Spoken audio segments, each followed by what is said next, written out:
Question number 4, the Honourable David Parker. Thank you, Mr. Speaker. My question is to the Minister of Finance.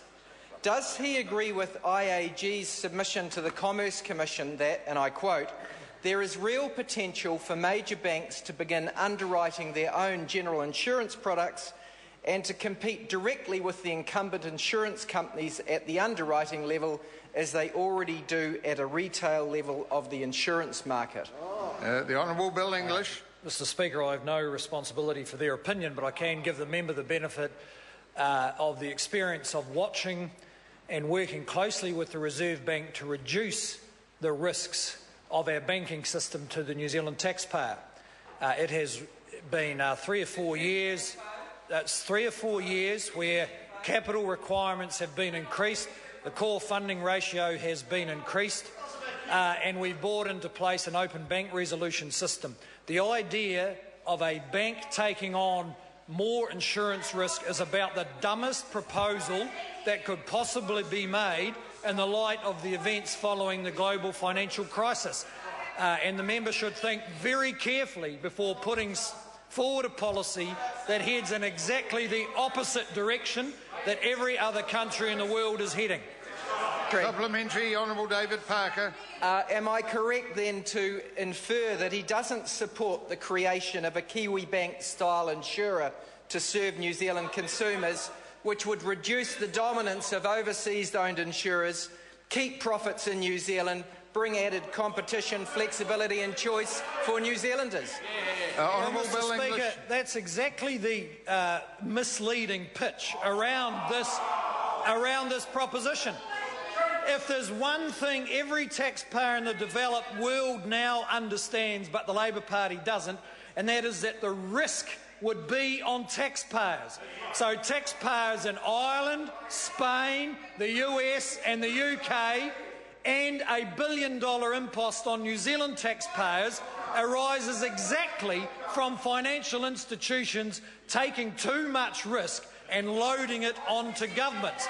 That's why his proposition is stupid. Supplementary, the Honourable David Parker. Why is spending hundreds of millions of dollars of taxpayers' money on a failed asset sale program and $30 million on a taxpayer subsidy for the benefit of Rio Tinto a better use of taxpayer-funded resources than creating a publicly owned insurance company that acts in the interests of New Zealanders? The Honourable Bill English. Well, Mr. Speaker, well, I'll tell the member why. In the case of the electricity companies, everyone has now come to understand that electricity demand in New Zealand is dropping, and secondly, there's a significant risk around weather carried by those companies. We have now shifted half of that risk off the taxpayer to investors in the public market, and because we want to avoid the taxpayer having to take the kind of risks that have destroyed public finances in other developed countries. And that is why the government taking on even more insurance risk than it currently holds is crazy. We've already got to pay the bill for $7 billion of EQC risk. Why would we take on more other insurance risk? Supplementary, the Honourable David Parker. Does he agree with Stephen Joyce that a state-backed insurance company acting in a competitive market would be, and I quote, a radical shift into a state-controlled economy reminiscent of the 1970s? And if so, why would John Key take a radical shift into state-controlled economy by proposing the Crown consider an equity state in chorus rather than just enforce the UFB contract? The Honourable Bill English. Mr. Speaker, I do agree with Mr. Joyce. It's a bit rich for I recall the opposition being very critical of the national government having to pay out $1 billion under the South Canterbury Finance Guarantee. We also have to pay out billions to back EQC. We already have taken a lot of insurance risk that's gone wrong.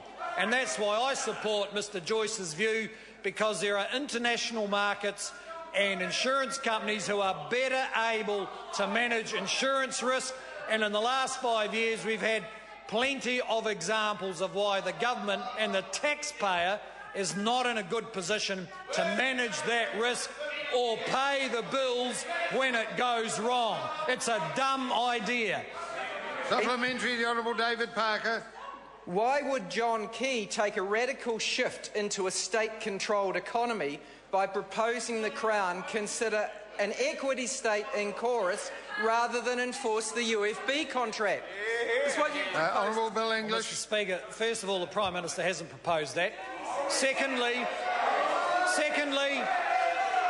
what is surprising here is that when we've had the biggest manifestation of risk and going wrong and its impact on taxpayers in 100 years, the Labor Party still don't get it. Supplementary, the Honourable David Parker. Why should anyone accept what the Minister of Finance says about Kiwi Assure when 10 years ago he was pouring scorn on Kiwi Bank, saying it was, quotes, a small bank that has got no long-term viability? Honourable Bill English. Well, Mr Speaker, it is a small bank and it's never paid a dividend. It's great that it meets the needs of New Zealanders, but it's certainly not an argument for creating a parallel insurance company, because it's absolutely clear from our experience with EQC, with AMI, with South Canterbury Finance, that when the taxpayer has to underwrite this kind of risk, it can go wrong and taxpayers can be up for billions of dollars. Low-income people working in the rain, paying their PAYE, underwriting financial risk is as dumb an idea as you can have in the 2020s. Supplementary, Right Honourable Winston Peters. Order!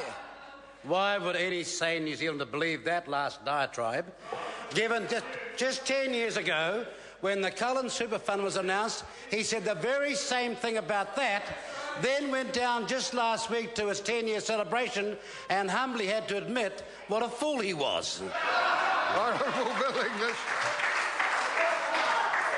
Well, as the member will know, because he was there, I didn't say that, and I did praise Dr Cullen for finding a way of stopping the Labor caucus spending billions of surpluses.